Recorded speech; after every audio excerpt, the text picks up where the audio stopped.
Now, if we raise the bar a little bit and we say, all right, we've got these basic metaphysical ideas, maybe math and numbers and logic and reasoning and logos and all these things are actual philosophical principles, but what are they? Where are they? Well, they don't really seem to be reducible to matter, right? And so this would be one of the first indicators that we have that as theists, for example, we would say that there are immaterial things that exist. There's immaterial things like universal laws of logic, universal laws of mathematics, or universals themselves.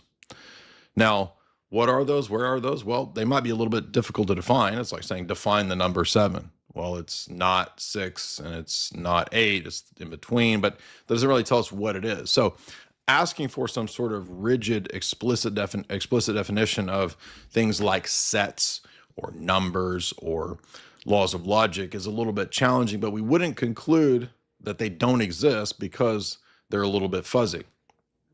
They're, again, things that are kind of necessary for knowledge, but they're not themselves the direct purview of science or empirical investigation. So these things point us beyond just the material to the immaterial. Now, if there's an immaterial, and if the immaterial is kind of the ground of the material, right? Because think about it, all these things happening are within this logical framework and structure of a universe that has these principles of metaphysics and teleology, et cetera, operating within it.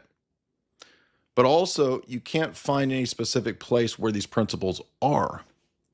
So how would we ground them if they're the logical structure of this universe itself? Well, it turns out in a theistic paradigm, you have the idea of divine conceptualism, that all the things that exist come from and are grounded in the divine mind. In other words, there is an omniscient, intentional, that's purposive, universal being who is personal, who created this world out of his own goodness, to then give other beings a share in the being and life that that being has. We call that God, but for us, this is the Orthodox Christian Trinitarian God, specifically this principle of logos or reasoning that pervades the universe is the second person of the Godhead, Jesus. Now, we're not going to focus on the Trinity in this topic. We'll get to that in another analysis video. I also have another analysis video where I went into a lot of depth about this. But right now, we're just sort of focusing on the logical and the philosophical elements of this and what these things point to. So if you look at a book that taps into a lot of mathematicians' ideas and physicists' ideas, written by a guy named Paul Davies, I recommend this book, The Mind of God, because what he points out is that, the universe, it exemplifies all these principles, not just logical, philosophical principles, but also these ideas like mathematics and numbers and geometry and form and shape and, even things like design, perhaps. But how do we know that, and how would we ground that? Well, he makes an argument that mathematicians have even discovered things like Mandelbrot sets, which point to something beyond merely the physical, namely because the mathematics of Mandelbrot sets are so fantastical and so almost infinite that you can zoom in. And the only way that we knew this was when we had computers that were able to zoom in to these really high degrees. So if you look up Mandelbrot sets, you'll notice, for example, that you can zoom in to extremely high levels of depth.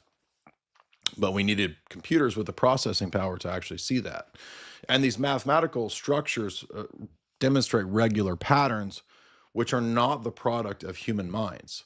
So what this means is that mathematics clearly is not something created by the human mind, but is something discovered.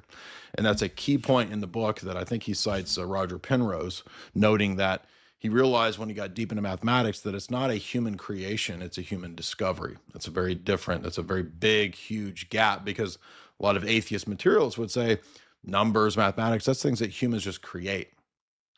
Well, it's more so like physics or something where you discover something, not something that you arbitrarily create. Because there's rules and patterns that go beyond the finitude of the human mind. And that's why Mandelbrot sets are such a strong example of something like this, and really point beyond the mere particular or the mere finite human mind and the limited human experience that can't even conceive of all the infinite sort of variations of the patterns within a Mandelbrot set.